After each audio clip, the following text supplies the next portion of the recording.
কল্যাণ প্রাপ্তি, সন্তান লাভ কিংবা মনের আশা পূরণের জন্য আমরা আল্লাহর কাছে দোয়া করে থাকি।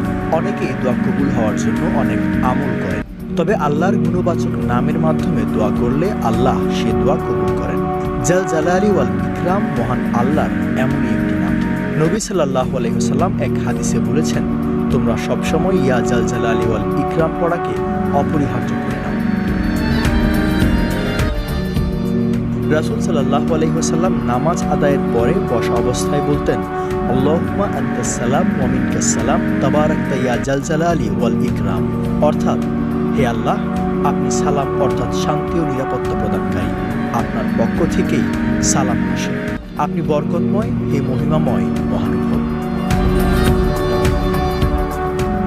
ইয়া জাল জালালি ওয়াল ইকরাম ইসমে আজম বা বড় নাম। আল্লাহ বড় বা শ্রেষ্ঠত্ব প্রকাশ করতে যেসব নামে ডাকা হয় সেগুলোকে বলে ইসমে আজম। পবিত্র কোরআনের সূরা আর রহমানের ২৭ নম্বর ও ৭৮ নম্বর আয়াতে জাল জালালি ওয়াল ইকরাম নামটি এসেছে, যার অর্থ যিনি সমস্ত সৃষ্টি জগতের মালিক, যিনি সৃষ্টিকুল হতে ভয় পাওয়ার হকদার ও একমাত্র প্রশংসার যোগ্য, মহৎ দয়া ও ইহসানের অধিকারী। একবার হযরত আনাস রাদিয়াল্লাহু তাআলা আনহু নবীজির সঙ্গে বসেছিলেন।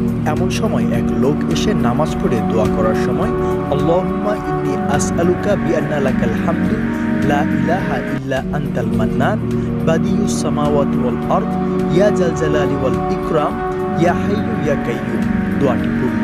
তখন রাসূল সাল্লাল্লাহু আলাইহি ওয়াসাল্লাম বললেন, তুমি আল্লাহর দরবারে ইসমে আজমের মাধ্যমে দোয়া করেছ, যে নামে ডাকলে মহান আল্লাহ সাড়া দেন এবং কিছু চাইলে তা দান করেন।